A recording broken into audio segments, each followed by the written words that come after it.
The Boss Husband. Credit to the author. 176 hanggang 2H.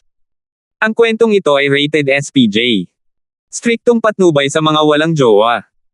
Ito ay bawal din sa bata, at matatandang walang asawa. Ang mga pangalan po na nandito ay galing sa mga name generator. Kaya kung meron man pagkakatulad sa mga pangalan ng totoong tao o lugar, ito ay tunay na hindi sinasadya. Kinabukasan, Sabado noon.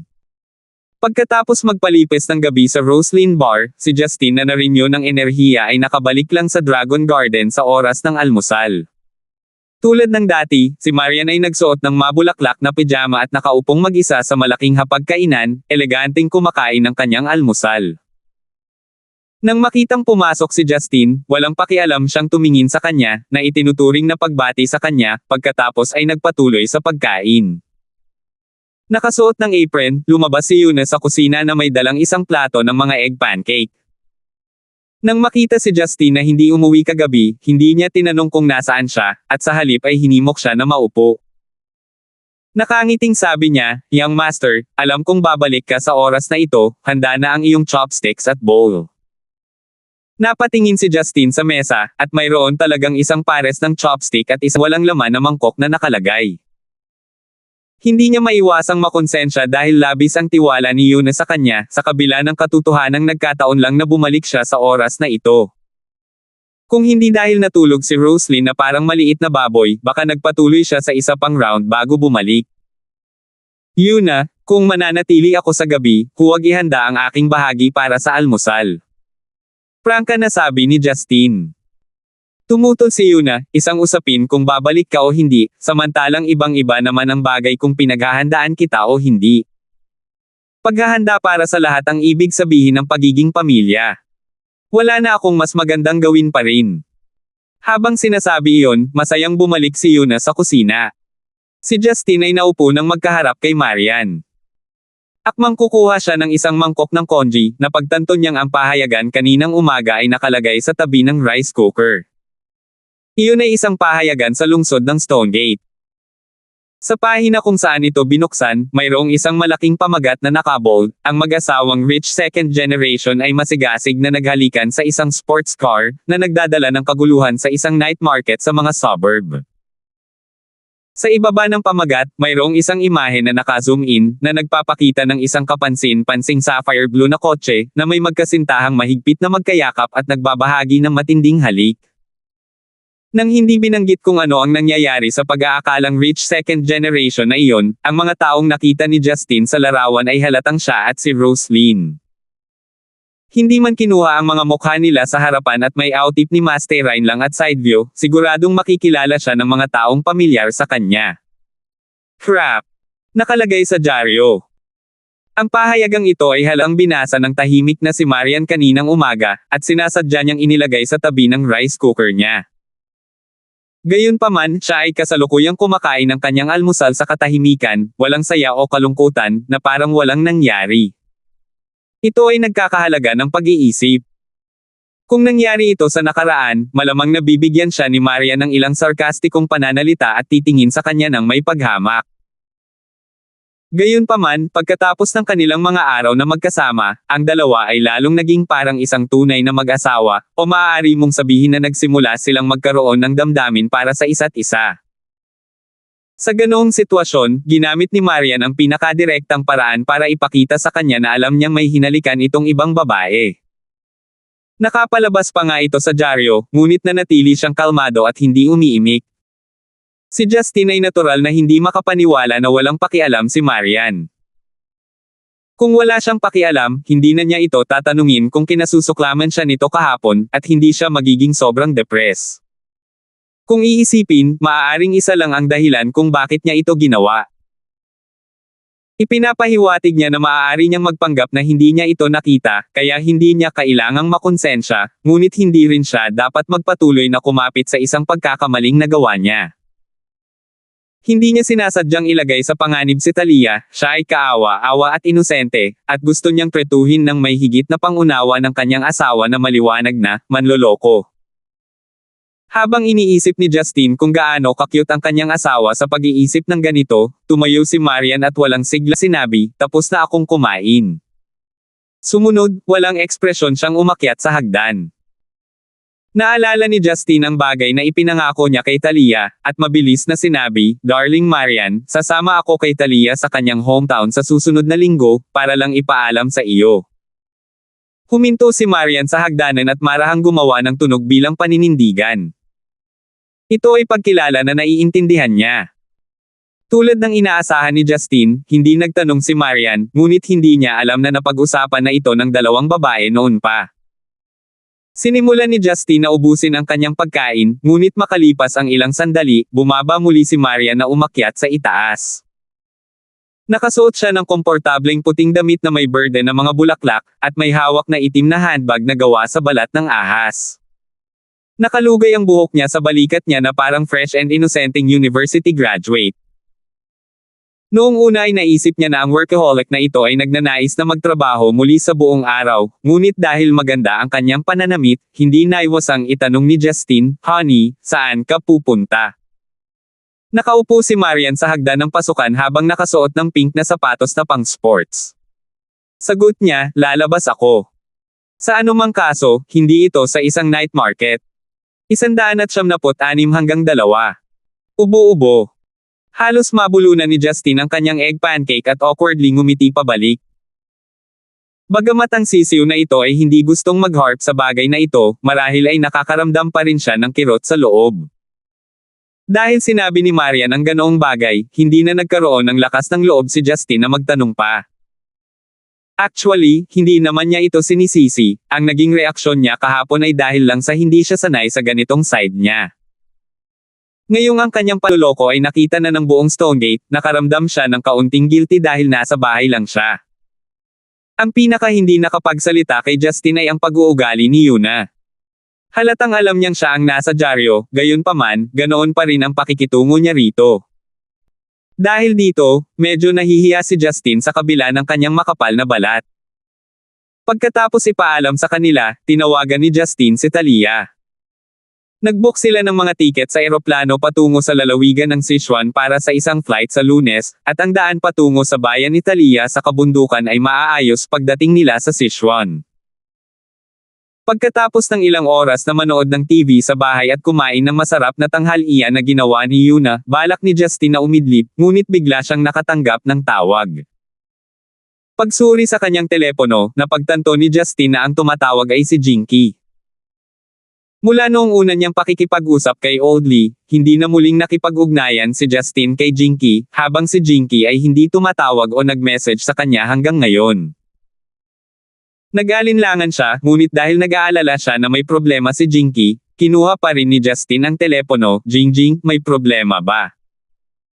Medyo nanlumo si Jinky, hindi ba ako pinapayagang makipag-usap sa iyo kapag walang nangyayari, Kuya Gibson?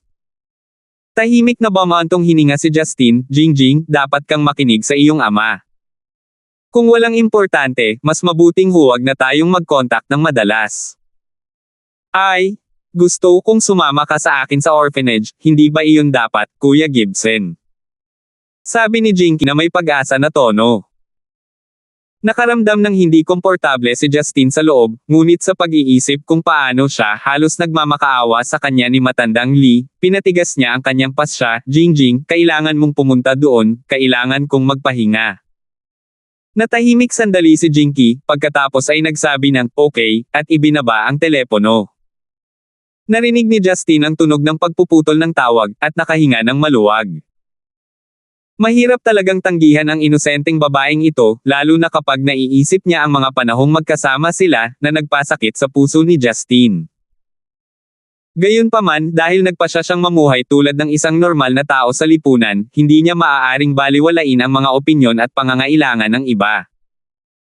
Kung gagawin lang niya ang naramdaman niya dahil lang sa paghanga niya kay Jinky, magiging mahirap ang mga bagay para kay Oldly at sa kanyang asawa, na magpapabaya sa kanila. Nang madilim na at oras na ng hapunan ay umuwi si Marian. Tila pagod, bitbit niya ang isang malaking black paper bag. Naisip ni Justin na ang bag ay puno ng mga dokumento o libro, kaya nagpatuloy lang siya sa panonood ng TV pagkatapos ng isang sulyap. Gayunpaman, naglakad si Marian patungo sa kanya dala ang paper bag, at inilagay ito sa kanyang harapan. Ano ito? Nagulat si Justine, para sa kanya kaya ito. Kinagat ni Marian ang kanyang mga labi, at nahihiyang sinabi habang nakatingin sa ibaba ang kanyang mga mata, ang mga bundok ay napakalamig sa panahon ng taglagas, at ang lupain sa Sichuan ay mayroon ding mataas na elevation. Tandaan na dalhin mo ang coat na ito sa susunod na linggo. Noon lamang napagtanto ni Justine na ang salitang, Burberry, ay nakalimbag sa sulok ng itim na paper bag. Hindi niya akalain na bibigyan siya ni Marian ng regalo kahit sa panaginip niya. Lumabas pa siya para kunin ito para sa kanya dahil lalabas siya ng bayan sa susunod na linggo. At may kasamang ibang babae. Habang naghihintay si Marian, masunaring inilabas ni Justine ang Burberry coat sa loob. Isa itong makapal at maitim na trench coat na may malaking checkered na disenyo. Ang estilo ay ang pinahusay na bersyon ng Burberry ng mga trench coat na isinusuot ng hukbong British. Nagbigay ito ng hangin ng pagiging mahinahon at matatag. Alam ni Justine na ang tradisyonal na British trench coat na tulad nito ay hindi mura. Ang nasa kanyang mga kamay ay nagkakahalaga ng hindi bababa sa tatip ni masterong buwan ng kanyang sweldo. Mukhang mahal ang coat na ito. Kahit na ang mga departmental store ni Yellow ay maaaring magbenta nito, hindi mo kailangang kumuha ng isang bagay na sobrang high-end, hindi ko ito isusuot ng madalas. Tumingin si Justine kay Marian ng may pagpapahalaga. Ito ay maganda ng babaeng ito na may mga taon ng pagiging kasangkot sa mundo ng fashion pumili ng isang Amerikana para sa kanyang lalaki. Nang marinig ang mga salita ni Justine, bahagyang kumunot ang mga kilay ni Marian, mahina niyang tinanong, ayaw mo. Nang makitang bahagyang nanlumo siya, mabilis na ngumiti si Justine at sinabing, sinasabi ko lang na masyadong mahal ito para sa akin, kahit na gusto ko ang Amerikana. Parang may car goddess sa likod ni Marian habang ang kanyang mga labi ay bahagyang nakakurba pataas, hindi ito mahal, wala pang tatip ni mas $10,000 ang halaga nito. Sa sandaling sinabi niya iyon, tumalikod si Marian at umakyat sa hagdan na parang buhawi, na parang hindi na niya matiis na nasa harap ni Justine ng kahit anong segundo. Hindi napigilan ni Justine na matawa. Ang isang piraso ng damit na nagkakahalaga ng tatip ni mas $10,000 ay isang bagay na tatawagan lamang ng mayayamang sisiw na ito na mura. Nang marinig ang mabibilis na yapik ni Marian, halatang masaya siya sa loob, habang tila nahihiya rin siyang bumili ng damit para sa isang lalaki, kaya, tumayo siya. Noon kalalabas lang ni Eunice sa kusina para tawagin ang dalawa para maghapunan. Nang makita si Marian na tumatakbo sa itaas na parang isang takot na maliit na kuneho, curious niyang tinanong, Young Master, ano ang problema ni Miss?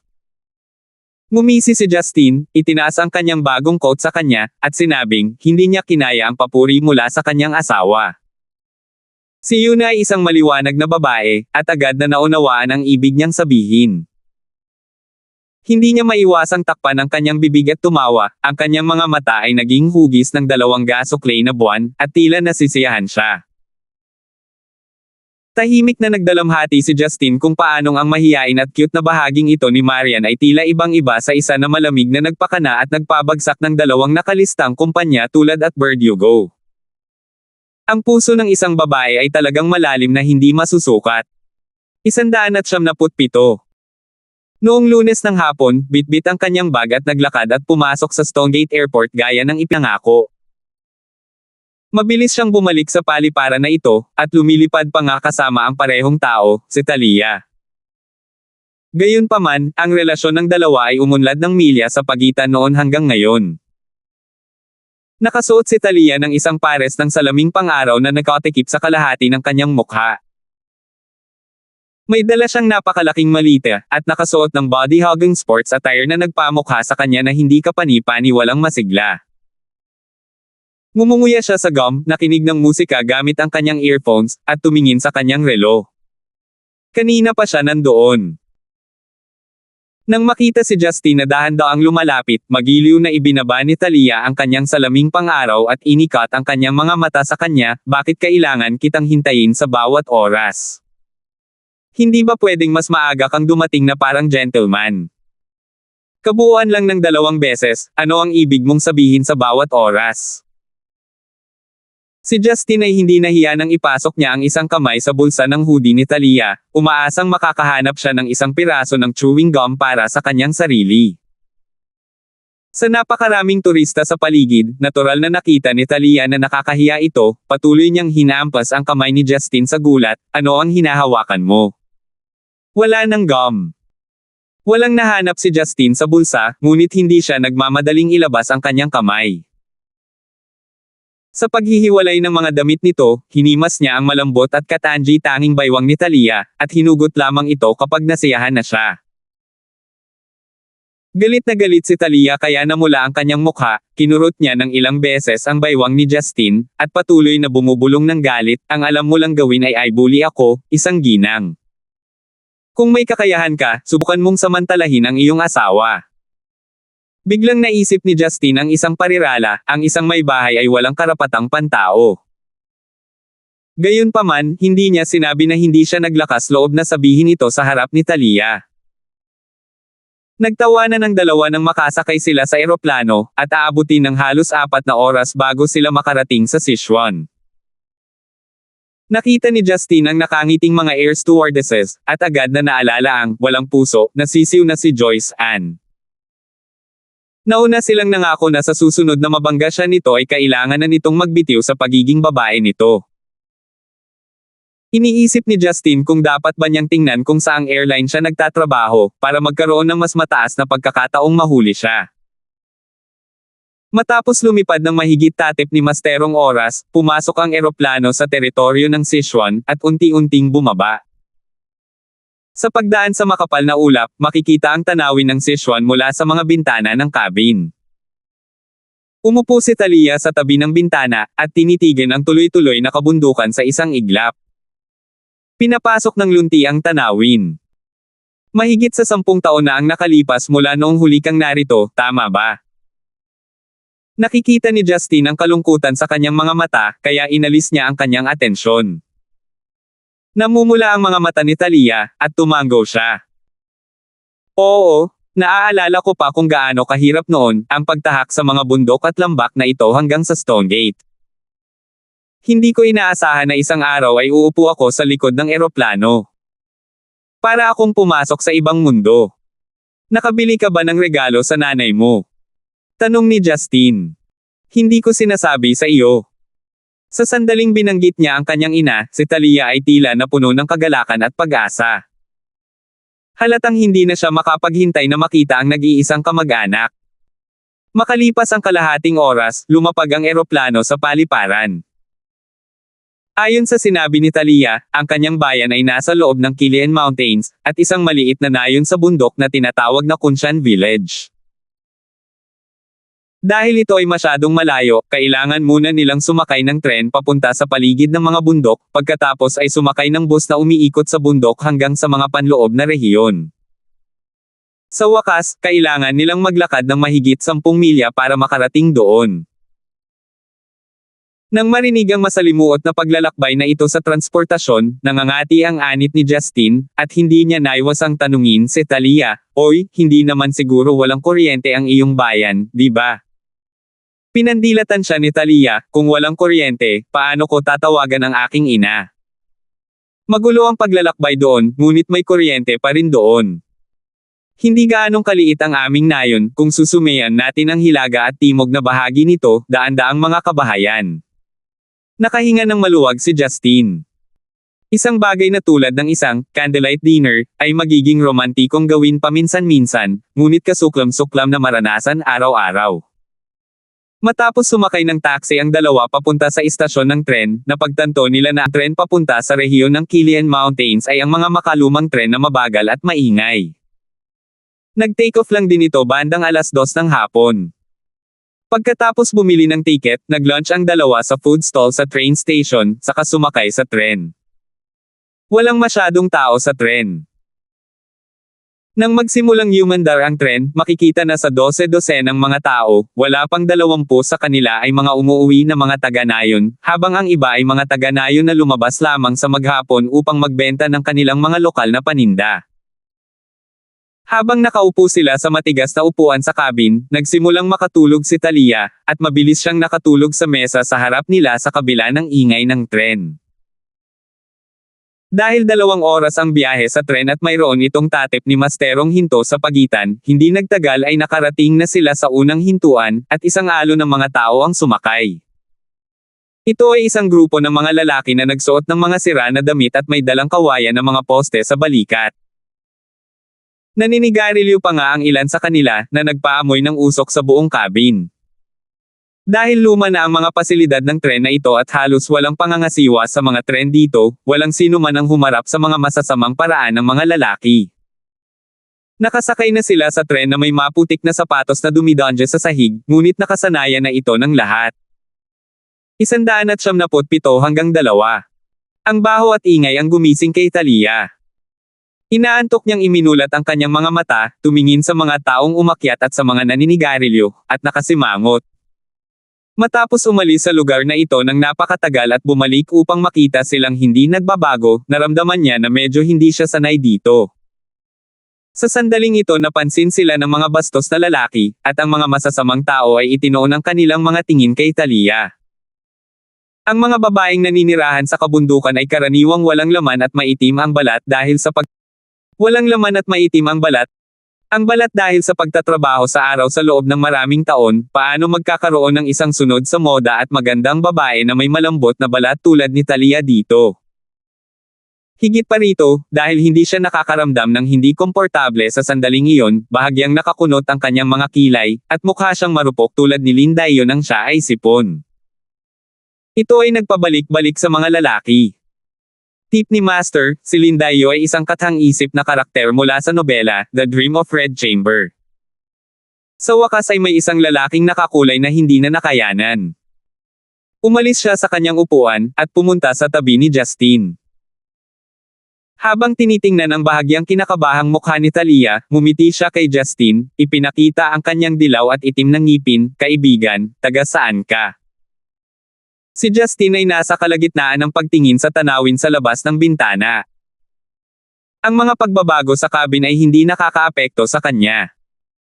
Nang marinig ang makapal na Sichuan accent ng tan na lalaki, ngumiti si Justine pabalik, galing kami sa Stonegate. Stonegate.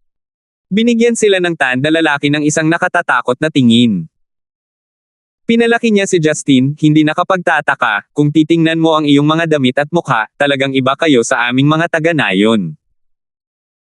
Ang mga gusali sa Stonegate ay patuloy na pinapakita sa TV, ang mga sahig ay napakataas.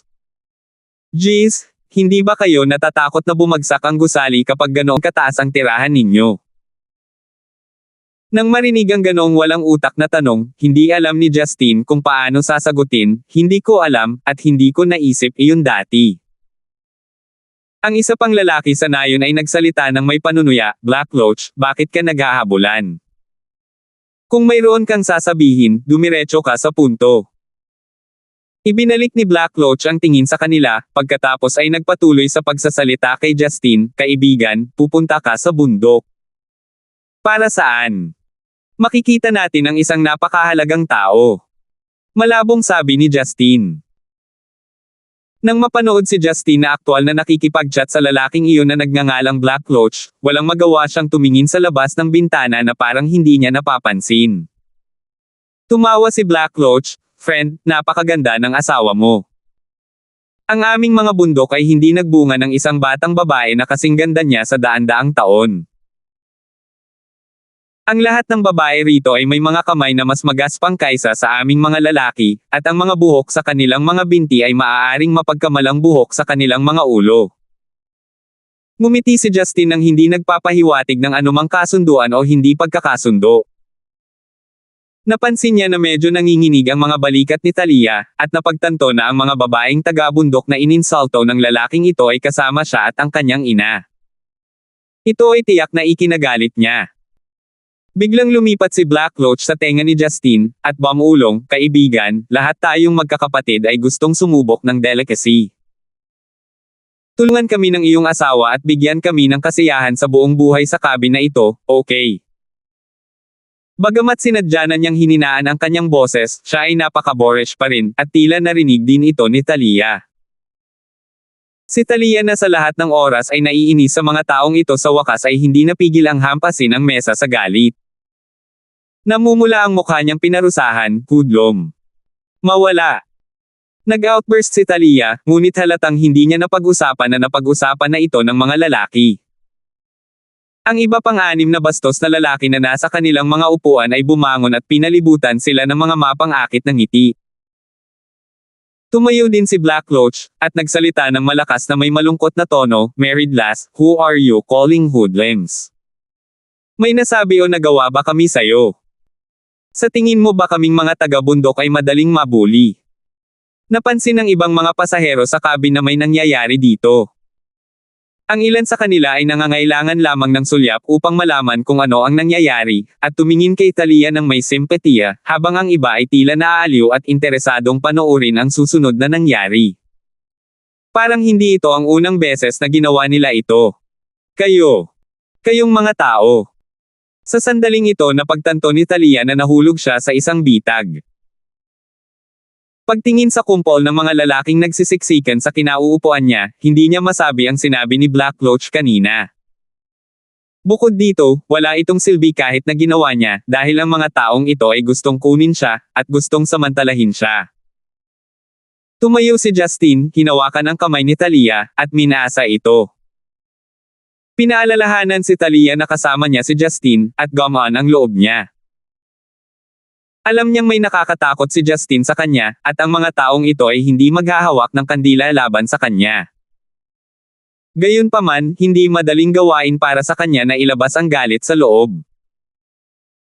"Friend, napakasungit ng asawa mo, hindi niya ako nirerespeto," Black Roach sa harap ng maraming tao. "Kung hindi ako makakakuha ng kasiya siyang sagot, ito ay magiging bahid sa aking karangalan." Nagsalita si Black Roach na may tuwid na tono. Sumangayon ang ibang mga lalaki sa kanya, at hayagang tinitigan nila ang katawan ni Talia.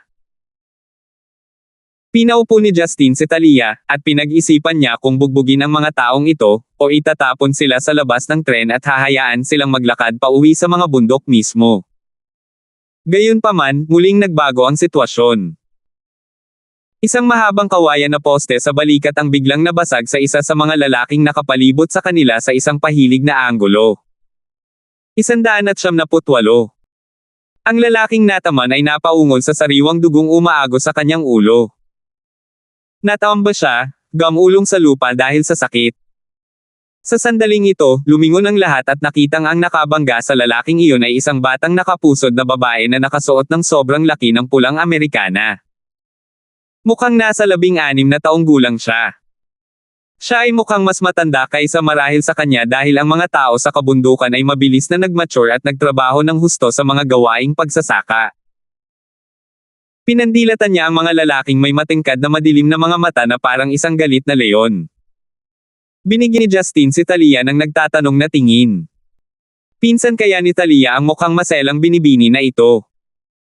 Sumagot si Talia na may mukha na puno ng kalituhan dahil hindi niya alam kung sino ang babaeng ito. Nang bumalik sa katinoan ang mga lalaki, si Black Roach ang unang nagalit. Sumakay siya sa harap, hinawakan ang poste sa balikat, at itinulak ang babae sa lupa. "What the hell? Saan nanggaling ang lokong ito? Bakit ka ba abala?" "Black Roach, ang dugo ni Rockery ay hindi matigil sa pag-agos, sinusubukan bang pumatay ng sisiw na ito? Tapos na siya, pero paglalaruan natin siya para ipaghiganti siya." Ang ibang mga lalaki ay wala nang pakialam sa kanilang orihinal na target, si Talia.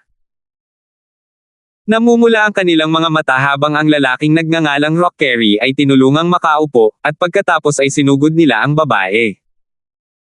Napahiyaw ang babae, at kapag may nagtangkang hawakan siya, kinagat niya ang braso nila sa galit na galit. Naging magulo ang cabin, nagawa ng dalaga na pigilan ang mga lalaki na lapitan siya, ngunit sa huli ay hindi pa rin siya sapat. Pagkaraan ng ilang sandali, ang kanyang mga braso ay nahuli ng 2 lalaki, at ang isa ay nakahawak sa kanyang ulo. Hinayaan nila siyang magpumiglas hanggat gusto niya, dahil wala itong pakinabang. Huminga si Black Roach at sumigaw, "Goddamn, nakabangga kami ng isang baliw na asong babae. Kung hindi natin siya papatayin, malaking kawalan ito sa atin." Bagamat napigilan ang dalaga ay patuloy pa rin ang mapupula nitong mga mata na nanlilisik sa mga lalaki na para bang gustong kainin ang mga ito. Na makita ang batang babae na dumating upang tulungan silang mapunta sa isang sitwasyon kung saan siya ay madudumihan, nais ni Talia na hilingin kay Justin na iligtas siya dahil alam niya madaling harapin ito ni Justin. Gayunpaman, nang magtatanong pa sana siya, naglakad na si Justin papunta sa mga lalaki. Tinapik ni Justin ang mga balikat ng dalawang lalaking nakatayo sa pinakamalayo mula sa babae. Hi, excuse me. Huwag mo akong iritahin. Mamaya na namin kayo haharapin. Sigaw nung lalaki. Sumimangot si Justin at hindi na nagsalita, pagkatapos ay tinadtad ang likod ng kanilang mga leeg. Bago pa makapag-react ang dalawa ay nakaramdam na sila ng mabigat na pressure mula sa kanilang mga leeg na naging dahilan upang sila ay nanghina sa mga tuhod. Nawalan sila ng malay sa lugar. Dahil dito, umalis ang apat na lalaki, kasama si Black Loach, para mapansin na may mali. Binitawan nila ang batang babae na nagpupumiglas pa rin, pagkatapos ay dinampot ang mga poste sa balikat para itulak ito kay Justin. Ang kapaligiran sa cabin ay naging mas stifled kaysa dati, at lahat ng nanunood ng nakakatakot na eksena ay hindi nang ahas na huminga ng malakas. Kalmadong itinaas ni Justin ang kanyang hubad na mga kamay upang harangan ang dalawang poste sa balikat, at pareho silang nabali ng magkadikit ang mga kamay ni Justin. Namamanhid ang mga palad ng dalawang lalaki dahil sa suntok, ngunit bago sila makaatres, lumakad si Justin at binigyan ang dalawa ng isang sampal sa pisngi bawat isa, ang malakas na puwersa ay naglabas ng kanilang mga ngipin kasama ng sariwang dugo. Natamba ang dalawang lalaki sa isang tabi, hindi na makatayo.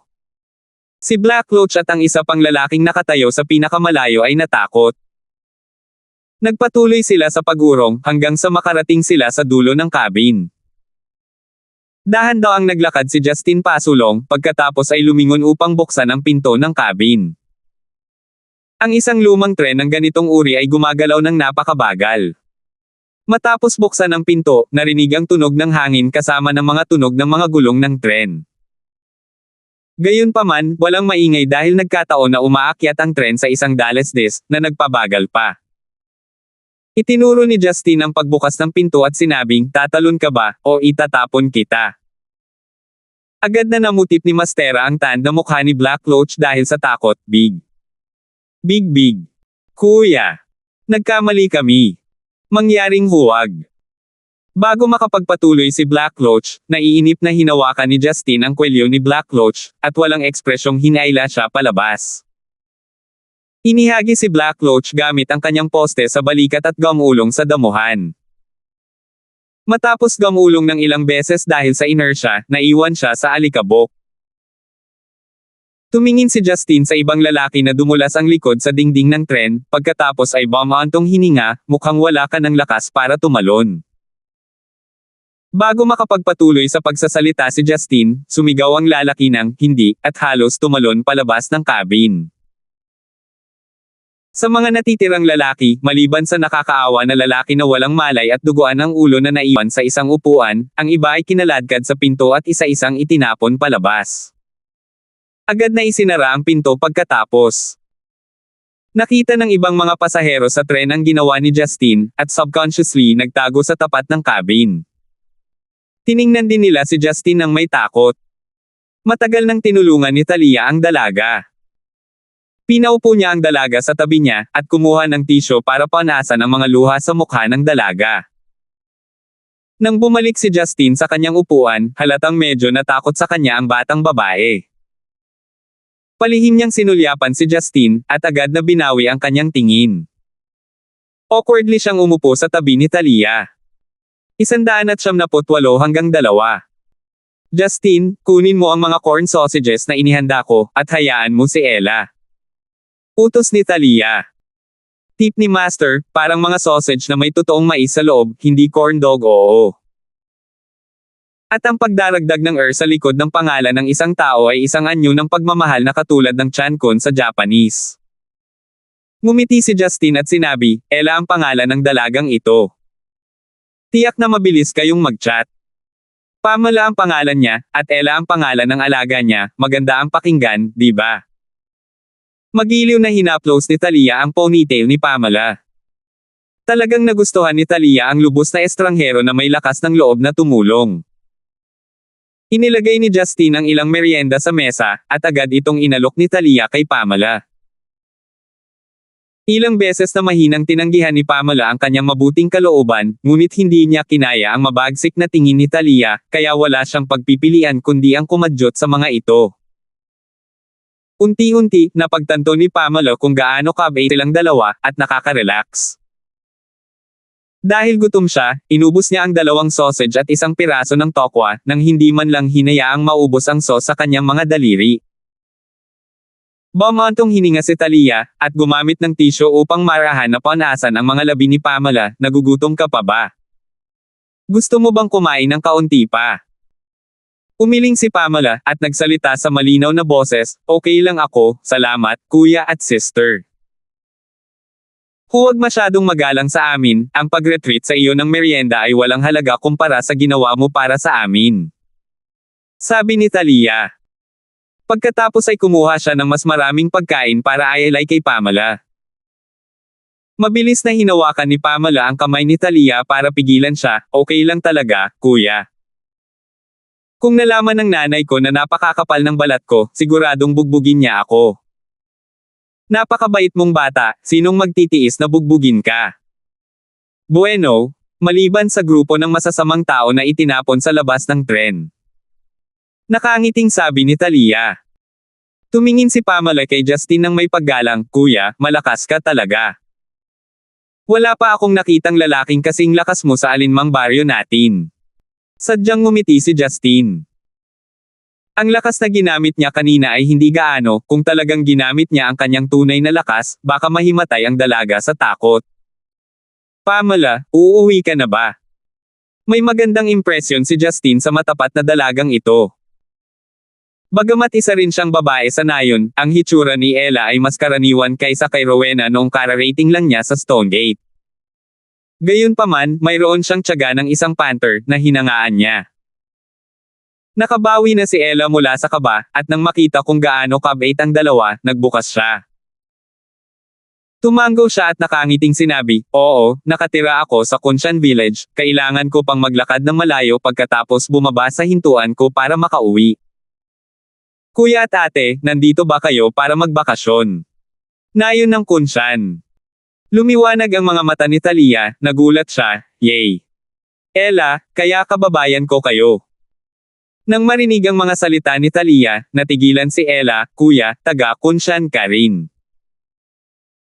"Oo, nakatira ako roon noong bata pa ako, pero pumunta ako sa Stonegate para mag-aral at magtrabaho, kaya ito ang unang pagkakataon sa mahigit 10 taon na uuwi ako.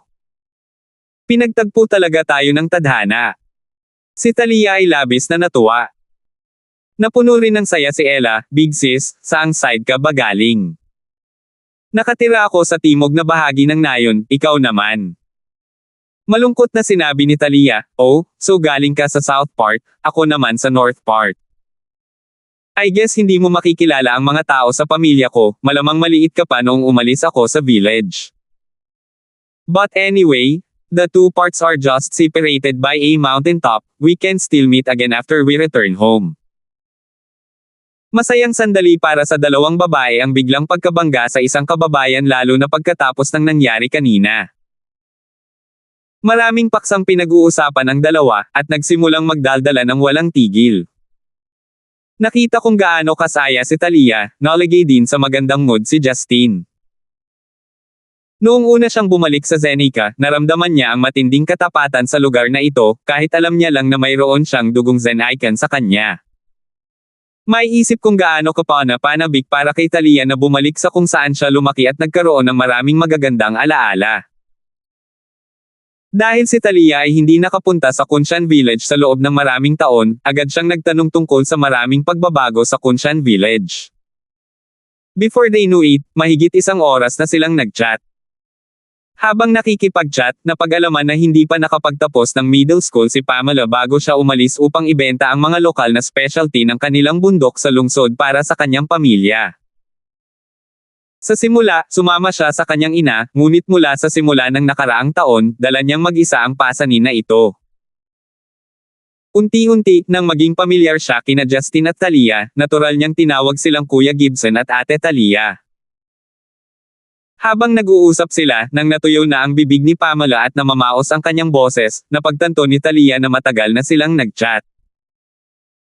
Humingi siya ng paumanhin sa isang hindi pa nabubuksang bote ng mineral spring water para inumin ni Pamela. Nang makita kung paano nag-iingat si Pamela kahit na umiinom ng tubig, naramdaman ni Talia ang magiliw na pagmamahal sa kanya, na para bang siya ay isang ina na nag-aalaga sa kanyang anak. Ella, ikaw ay tunay na matapang. Sa isang mapanganib na sitwasyon tulad ng kanina, ang ibang mga lalaki sa paligid ay hindi naglakas loob na humakbang, ngunit naglakas loob kang kumuha ng poste sa balikat upang lumaban. Ito ba ay isang bagay na itinuro sa iyo ng iyong ina? Umasim ang ekspresyon ni Pamela. Hinigpitin niya ang pagkakahawak sa takip ng bote, at umiling. Tila may kirot sa kanyang mga mata habang sinasabi niya, ako. Kapag nakita ko ang mga taong iyon, hindi ko na mapigilan, ako. Naiinis ako sa kanila, nasusuklam ako sa kanila kaya gusto ko silang patayin. 199 hanggang 1. Sinsero ang bawat salitang binitawan ng dalaga. Tila naglalaman ito ng isang miserableng nakaraan na nagparamdam sa kanya. Sumimangot si Justin, pagkatapos ay nag-usisa, Ella, sa nakaraan, ikaw ba? Bago siya magtanong, ibinaba ni Talia ang kanyang tanong. Ano bang pinagsasabi mo? Paano mo natanong sa kanya ang ganoong bagay? Galit na sabi ni Talia. Hinawakan niya ang kamay ni Pamela at sinabing, Ella, okay lang kung ayaw mong pag-usapan iyon, magpanggap ka lang na hindi ako nagtanong. Isang pilit ng ngiti ang ibinigay ni Pamela, at tumingin kay Talia nang may pasasalamat at sinabing, Ate Talia, mangyaring huwag sisihin si Kuya Gibson. Ayos lang, hindi naman ako nabuli sa kanila. Nakahinga ng maluwag si Talia at ngumiti, tinakot mo ako, kung totoo nga, magsasampa ako ng kaso para sa iyo. Hindi ka pani-paniwalang nalungkot si Pamela, at bamulong, ito ay ang aking ina. Ano? Si Talia na natuwa kanina ay natigilan, at maging si Justin ay medyo nagulat. Mapait na sinabi ni Pamela, matagal na ang nakalipas. Ang aking ina ay sukay sa tren na ito, at binubuli ng mga taong katulad nila noong panahong iyon. Later on, I was born. Malungkot na nagsalita si Pamela, ngunit napakalma niya, na para bang walang pakialam sa kanya ang paghihirap na ito. Hindi napigilan ni Talia na maiyak, masuyong niyakap niya si Pamela, talagang nahihirapan kayo ng nanay mo. Hindi naman mahirap para sa akin, pero dahil inaanak ako ng nanay ko, hindi na siya nakapag-asawa, at nakipag-away pa sa nanay niya. Siya ang nagpalaki sa akin ng mag-isa, at pakiramdam ko ay binaygo ko siya. Sa huli, humihikbi pa rin si Pamela, nabahira ng kanyang mga luha ang kanyang kamiseta. Noon, dinala ako ni nanay sa lungsod para ibenta ang aming mga lokal na specialty, ngunit alam kong masakit para sa kanya dahil maaalala niya ang nakaraan sa tuwing sumasakay siya sa tren na ito. Halos hindi siya makatulog anumang gabi, at iiyak sa ilalim ng kumot para hindi ko marinig. Kaya naman pinilit kong lumabas para magbenta ng mga paninda ng mag-isa. Bagamat mas mababa ang ibebenta namin, mas magiging kalmado ako. Ang hangin sa loob ng cabin ay medyo naninikip, kaya binuksan ni Justin ang bintana ng bahagya upang makapasok ang bulubunduking hangin, na naging dahilan upang ito ay mas matiis. Dahil sa kwento ng buhay ni Ella, naalala ni Talia ang kanyang kakilakilabot na nakaraan. Napatigil sa pag-iisip ang dalawa, at hindi na nagsalita hanggang sa makarating sila sa istasyong binabaan nila. Ang hintuan ng tren papunta sa nayon ay hindi kapani-pani walang tumakbo pababa, mayroon lamang isang maliit na silid na nagbebenta ng mga tiket, kung saan pinangangasiwaan ng isang matandang lalaki ang lahat. Baka wala talagang pinagkaiba kahit wala siya dito. Habang papunta silang lahat sa iisang lugar, hinawakan ni Talia ang kamay ni Pamela, at sabay silang naglakad patungo sa hintuan ng bus papuntang Kunshan Village. Sa totoo lang, kung hindi dahil nabangga niya ang dalawang ito, sinadya ni Pamela na bumalik sa village na naglalakad. Bagamat mura ang pamasahe sa bus, ang pera na mayroon siya ay ang kanyang pawis at pagpapagal, at hindi niya matiis na gamitin ito ng ganito. Gabi na noon. Kulay abo ang kalangitan at tila may nalalapit na bagyo, dahilan upang ang maliit na bayan na kanilang kinaroroonan ay tila mas mapanglo. Bagamat unti-unting nagdidilim ang kalangitan, pinili ni Talia na huwag magpalipas ng gabi sa maliit na bayan na ito dahil ipinaalam na niya sa kanyang ina na darating siya ngayong gabi. Nagkaroon ng merienda ang 3 tieg at omelette sa tabi ng kalsada. Sumunod, sila ay dinala ni Pamela sa isang lugar na may isang magaspang na plastic shelter na may sahig na semento na siyang hintuan ng bus. Si Pamela ay medyo magulo, naglakad siya pabalik-balik habang naghihintay ng bus, at sa wakas ay hindi niya napigil ang sabihin, "Ate Talia, mas mabuti kung maglakad ako pabalik. Nakakuha na ako ng libreng hapunan mula sa inyo, hindi ko rin kayo mababayaran sa aking pagsakay sa bus. Ito ay isang $5 lamang para sa pagsakay sa bus."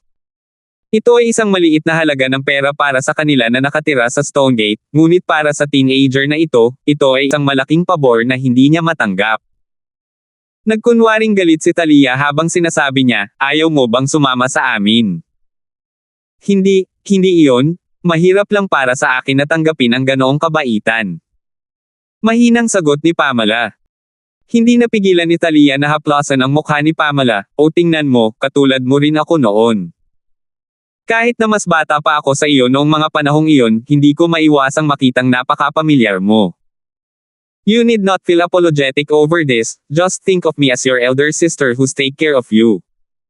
Dahil hindi niya alam kung ano ang sasabihin, kinagat ni Pamela ang kanyang labi at masunaring tumango.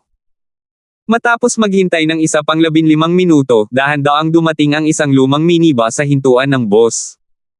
Sumakay silang tatip ni Mastero, at si Justine ang naging gopher na bitbit ang lahat ng kanilang mga bagahe.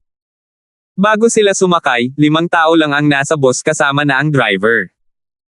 Sa minibus na ito na maaaring tumanggap ng 20 tao, 8 tao lamang ang sakay patungo sa Kunshan Village.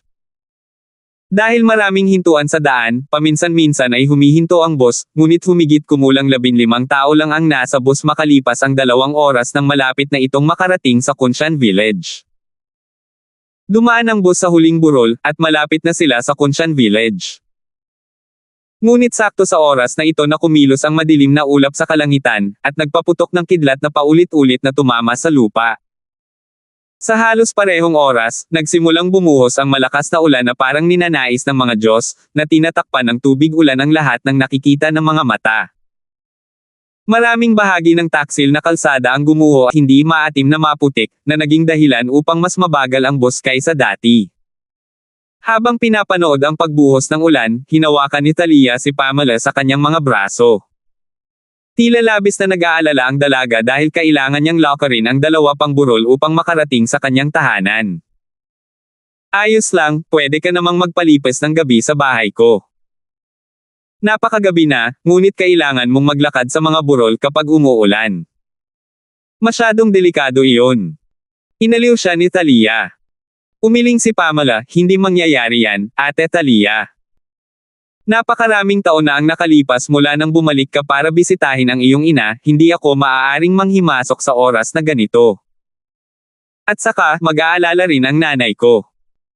Kung gumagabi ka na uuwi sa bahay, mas mag-aalala ang nanay mo.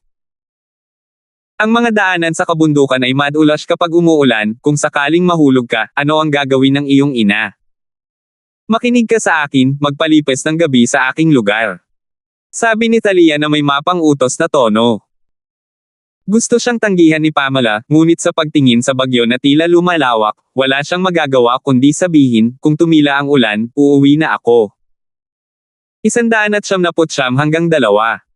Mataas ang temperatura kapag may araw, kaya kapag bumuhos ang ulan sa gabi, maraming ambon.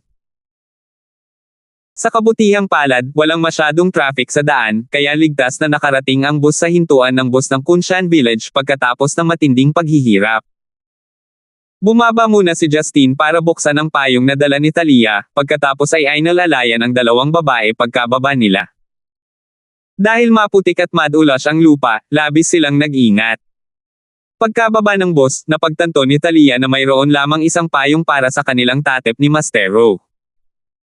Ang ulan ay hindi titigil, kaya hindi sila lahat ay mananatiling nakakulong sa ilalim nito.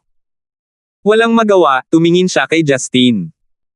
Naunawaan ni Justin ang ibig niyang sabihin, at ibinigay ang payong kay Talia ng walang pag-aalinlangan. You and Ella stay under the umbrella while I carry the luggages, babae muna. Sa anumang kaso, ang aking katawan ay matatag, ang isang maliit na ulan ay hindi makakasakit sa akin. Pero ano? Hindi ko kayang hayaan ang aking Talia sa ulan, ngunit kung hahayaan kong mabasa si Ella, masasukal mo ako hanggang sa mamatay. Biro ni Justin. Namula si Talia. Feeling sweet inside, hindi na siya nagsalita. Pinanood ni Ella ang intimacy ng dalawa, at medyo naiingit. Naglakad ang tatlo sa isang makitid na daanan na may maraming liko at dalesdes na natatakpan ng mga damo at bato habang sila ay sumulong patungo sa Kunshan Village. Sumunod si Justin sa likod ng mga babae, bitbit ang lahat ng kanilang mga bagahe. Ang rutang tulad nito ay itinuturing na mahirap maglakbay para sa mga ordinaryong tao, ngunit kay Justin, maliban sa nakakainis na pakiramdam ng pagbuhos ng ulan sa kanyang damit, ito ay walang pinagkaiba sa paglalakad sa patag na lupa. Unti-unti, nagsimulang magpakita ang nayon sa loob ng ambon. Ang mga bahay ay itinayo sa iba't ibang taas, na karaniwan sa mga rural na lugar. Ito ay isang lugar kung saan ang mga tao ng maraming etnisidad ay naninirahan ng sama-sama, kaya mayroong isang napakaraming estilo ng pabahay. Mahigit 10 taon na ang nakalipas mula nang umuwi si Talia, ngunit hindi na niya kailangang malaman kung nasaan ang kanyang bahay sa kabila ng iba't ibang pagbabago sa nayon, dahil mayroong isang tao dito upang mamuno sa daan. Sa dulo ng landas, may hawak na itim na payong sa ulan. Nakatingin ang taong ito sa direksyon nila. Napahinto ang mga paa ni Talia. Parang isang batong nabasag ng panahon, tumayo siya ng tuwid, nakatitig sa taong iyon, at namumula ang kanyang mga mata. Ang taong nakatayo sa unahan ay tila may napansin, at sumigaw, "Ikaw ba si Neri?" Ito ay isang napaka-ordinaryong boses ng babae, ngunit ginawa nitong mawala ng kontrol si Talia sa kanyang emosyon. Itinapon niya ang payong sa isang tabi, binaliwala ang maruming landas ng putik at bato, hindi pinansin ang pagbuhos ng ulan, at nakalimutan pa ang tungkol sa kaawa-awang pamalan na nangangailangan ng kanlungan habang siya ay tumakbo. Nanay. Masaya at nagpapasalamat na parang sanggol na langaw na bumalik sa kanyang pugad. Ito ay isang paraan ng paglalarawan sa tag-ulan na tagpong ito. Sino ang makakaalam na sa kabila ng ulan at gabi, ang ina ni Talia, si Hilda ay naghihintay sa pasukan ng nayon. Parang ang tagal niyang naghihintay, she was really a doting parent. Nang maabutin sila ni na Justin at Pamela, si Talia at ang kanyang ina ay humihikbi na habang magkayakap sa isa't isa. Hindi binitawan ni Hilda ang kanyang payong tulad ng ginawa ni Talia. Nakatayo pa rin ang kanyang braso, na kinukulong si Talia mula sa ulan. Bagamat kulubot ang kanyang mukha, kitang-kita na ang ganda niya noong bata pa siya. Bumagsak ang kanyang mga luha, ngunit hindi matukoy kung alin ang luha at kung alin ang tubig ulan. Si Hildeman na nakasuot ng handmade purple na damit ay niyakap ang kanyang anak na babae na nakasuot ng fashionable sportswear. Gayunpaman, ang hindi angkop na kombinasyong ito ang naging dahilan upang magmukhang mas magkakasuwato sila sa sandaling iyon. Hinawakan ni Justin ang payong na binitawan ni Talia, at ginamit ito para kanlungan si Pamela at ang kanyang sarili. Sa totoo lang, walang pinagkaiba kung nagtalukbong siya o hindi, dahil basang-basa na siya. Nang matapos na magyakapan ang mag-ina, mahigit 10 minuto na ang lumipas. Naghiwalay ang dalawa at nagkatitigan saglit, may nary a word from them. Ngumiti lang sila sa isa't isa, alam nilang marami silang dapat pag-usapan, to the point na hindi na nila alam kung saan magsisimula. Pinunasan ni Hilda ang kanyang mga luha, at awkward na ngumiti kina Justin at Pamela. Nakakahiya naman, nakalimutan na namin kayo. You must be son-in-law Gibson, kinausap na kita ni Neri sa phone, ang gwapo-gwapo mo. Guwapo.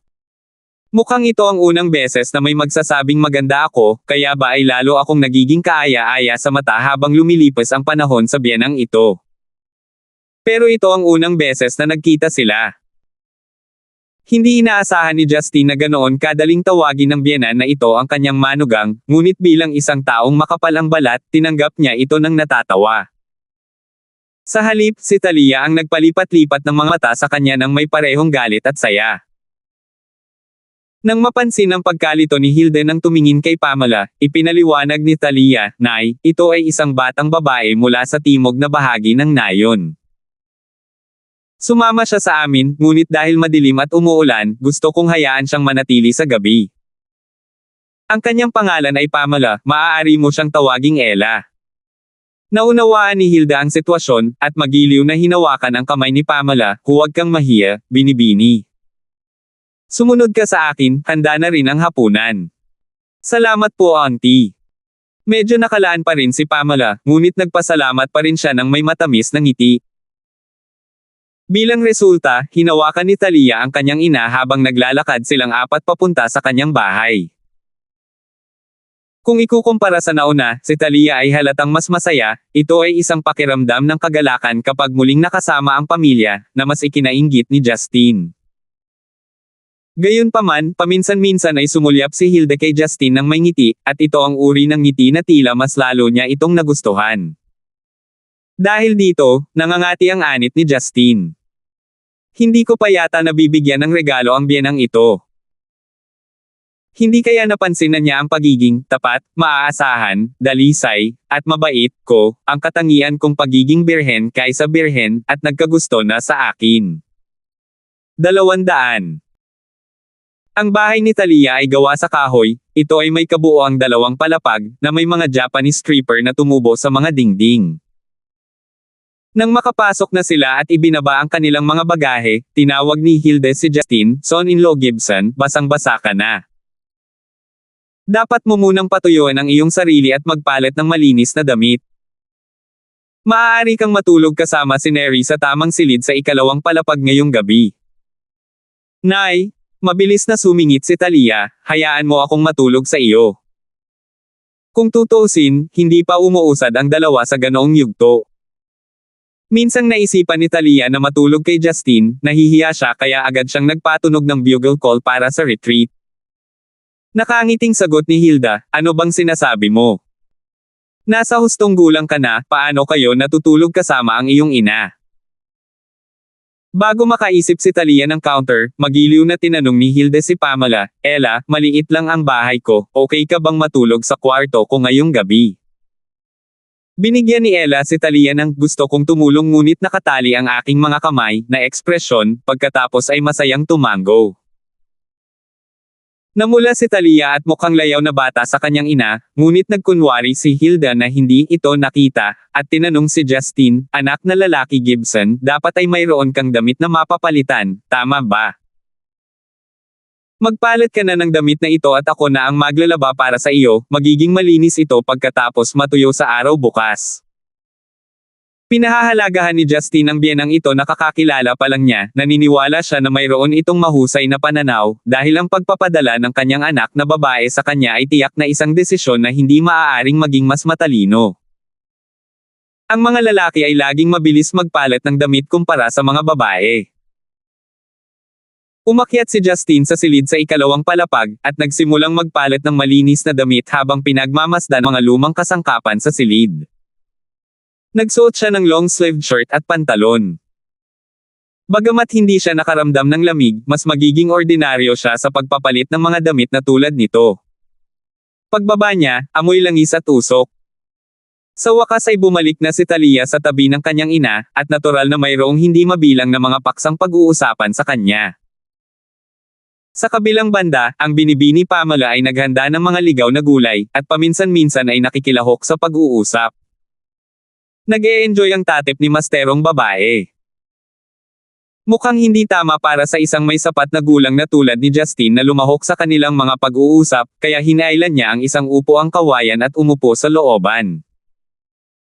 Nakatingin sa labas ng walang katapusang ulan, nagsindi siya ng sigarilyo, at dahan-daang naghintay para maging handa ang hapunan. Si Talia na abala sa pagharap sa pagan gamit ang fire fork ay nahuli si Justin na nagpapahinga sa looban na nakakross ang mga paa. Sinumpa niya ang taong ito sa hindi pagpapakita ng mabuting pag-uugali sa kanyang ina, at agad na sumigaw, "Justin, halika at tulungan mo ang aking ina sa paghiwa ng mga gulay." Sa hindi inaasahang pagkakataon, bago pa makatayo si Justin, agad siyang sinabihan ni Hilde na maupo, pagkatapos ay sinabi kay Talia, ikaw na tanga. Paano mo hihilingin sa isang lalaki na pumasok sa kusina?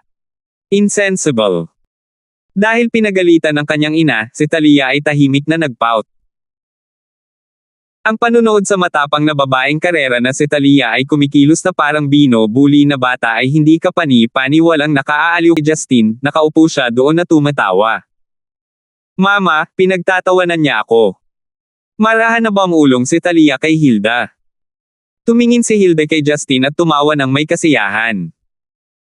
Sinabi niya kay Talia, nag-aalala ako noon kung anong klaseng tao ang aking manugang, ngunit ngayon ay gamaan ang loob ko. Ang manugang na si Gibson ay isang mabuting tao, nalulugod ako sa pagsasama niya sa iyo. Talaga. Nagulat si Talia sa bilis nilang nakapasa sa pagsusulit, nahihiya at tuwang-tuwang nagtanong siya, Nay, paano mo nasasabi? Sa paraan pa lang nanggaling kayo.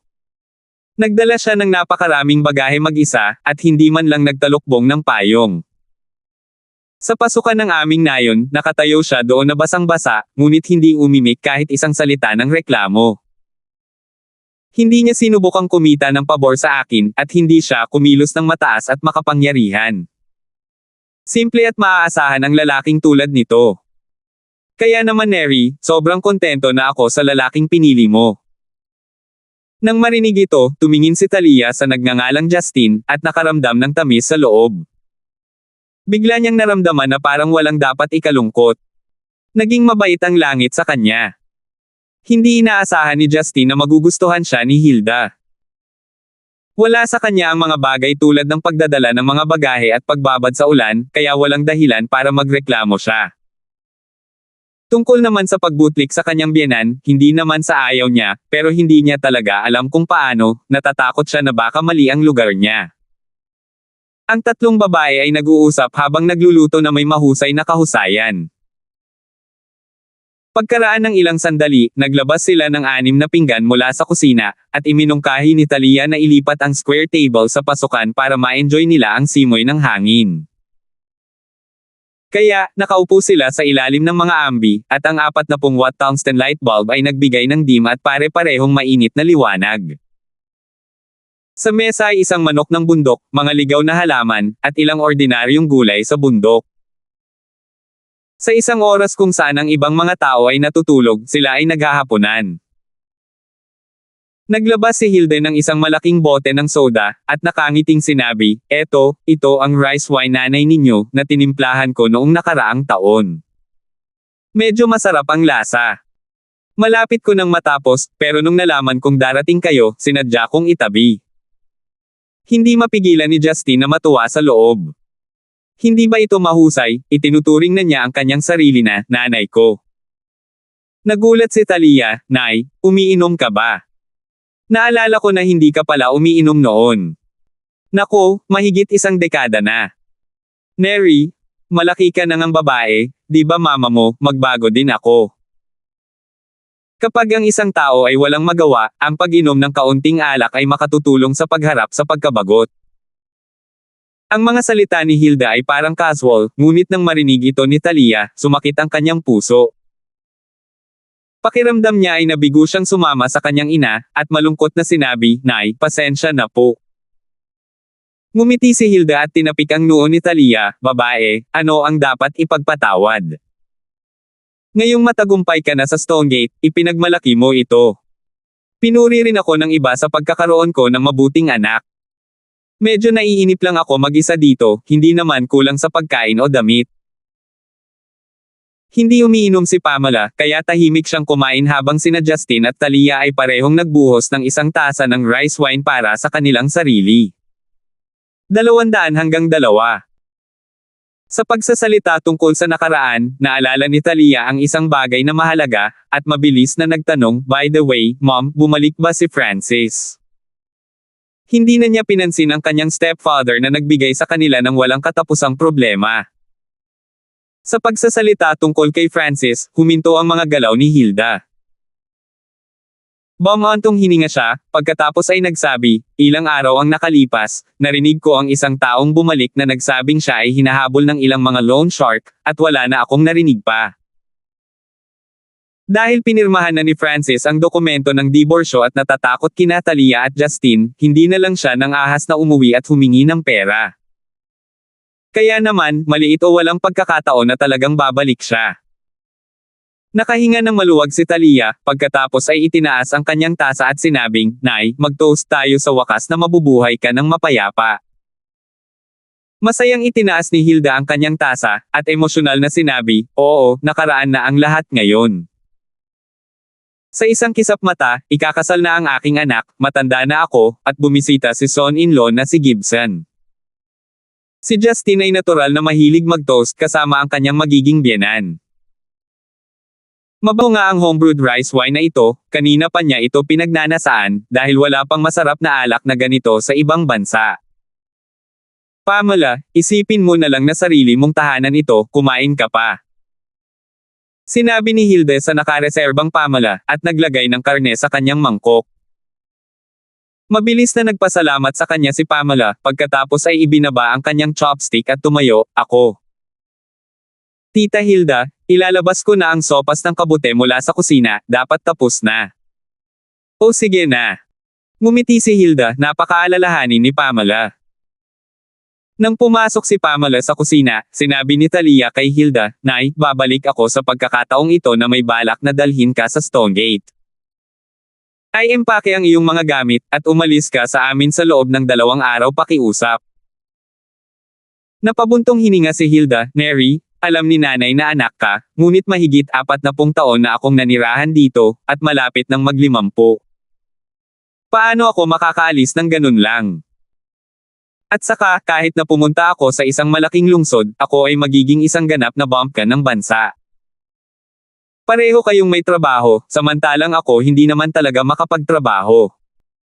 Kung mananatili lang ako sa bahay na walang ginagawa kundi kumain, uminom, at gawaing bahay, nakakatamad. Ngunit napakalayo ng lugar na ito sa Stonegate.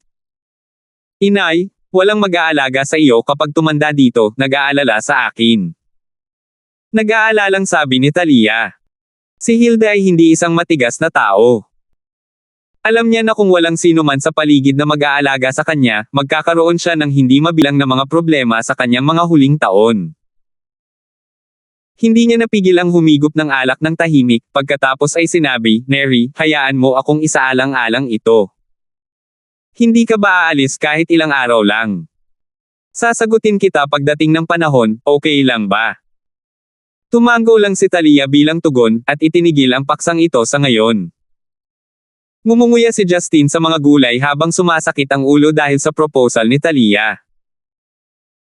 Kung ang biyenang ito ay tunay na lumipat sa Stonegate, hindi ba malalantad ang relasyon nila ni Talia? Kapag nangyari iyon, maaaring hindi na siya ganito kabait sa kanya, at sa halip ay tumakbo sa kanya na may cleaver sa bawat kamay. Gayunpaman, ang isa ay dapat na maging anak sa kanilang mga magulang, kaya nagpigil si Justin na magsalita ng anuman. Sinong may kasalanan kung bakit siya, mapagparaya, at open, sa mga bagay-bagay? Sa oras na ito, lumabas si Pamela sa kusina na may dalang palayok. Inilagay niya sa mesa ang clay pot na naglalaman ng sopas na gawa sa ligaw na kabute at buto ng manok, at nagbigay ito ng mapang-akit na halimuyak. Dumampot si Hilda ng isang sandok, pagkatapos ay kinuha ang mangkok ni Pamela at nilagyan ito ng ngiti, Here, good work Pamela. May bowl ka muna, tapos ikaw din, son-in-law Gibson. Pinili ko ang mga ligaw na kabute ngayon, ang mga ito ay hindi ka pani-paniwalang sariwa. Kumain ka pa ng sopas. Dahil malamig ang panahon, ang mainit na sopas na ito ay hindi ka pani-paniwalang kaakit-akit. Sa lalong madaling panahon, ang apat ay nagkaroon ng isang mangkok ng bawat isa, at ang sopas ay umaliw sa kanila sa tiyan. Nagpatuloy sa pagkain at kwentuhan ang apat, ngunit sa hindi inaasahang pagkakataon, biglang kumatok ang malaking kahoy na pinto. Knock knock. Knock knock. Sa labas, ang kahoy na pinto ay may naka-install na metal na singsing, at ang metal na singsing na ito ay paulit-ulit na kinakatok. Gabi na, sino kaya yon? Nalilitong tanong ni Talia. Si Hilda mismo ay natarante dahil dito, at sumigaw sa taong nasa labas, "Sino ito?" Nagtanong na siya, ngunit hindi pa rin sumasagot ang nasa labas, at sa halip ay patuloy na kumatok. Isang kakaibang ngiti ang sumilay sa mukha ni Justine, malalaman natin sa pagbukas pa lang ng pinto, baka hindi ito tao, at isa itong multo. Anong kalokohan ang pinagsasasabi mo? Isang multo galing saan? Malungkot na binaril ni Talia si Justine, ngunit isang katotohanan na madilim at malamig, kaya nakaramdam siya ng kaunting takot. Bubuksan ko ang pinto. Si Pamela ay matapang, kusang loob niyang ibinaba ang kanyang chopstick, tumakbo palabas ng kanlungan ng mga ambi at sa ulan, pagkatapos ay pumunta sa pinto. Sa sandaling ito ay biglang hinawakan ni Hilda at Talia ang kanilang mga ulo ng sabay, at iniling ang kanilang ulo sa sakit. Bakit, parang inaantok ako? Bumulong si Talia at bumagsak ang kanyang ulo sa mesa ng may kalabog, siya ay nahimatay. Thud! Nawalan din ng malay si Hilda sa mesa, dahilan para mahulog ang mga tasa sa lupa. Sa kabutihang palad, ang mga tasa ay gamulong lamang sa lupa nang hindi nabasag dahil gawa ito sa kahoy. Nang makitang nahimatay ang mag-ina, mukhang hindi masyadong nabigla si Justine, at sa halip ay tumingin siya sa pintuan. Sa oras na ito, si Pamela na dumating sa pinto ay nasa proseso ng pagbukas nito. Salamat po at sinamahan ninyo ako, ingat lagi mga master.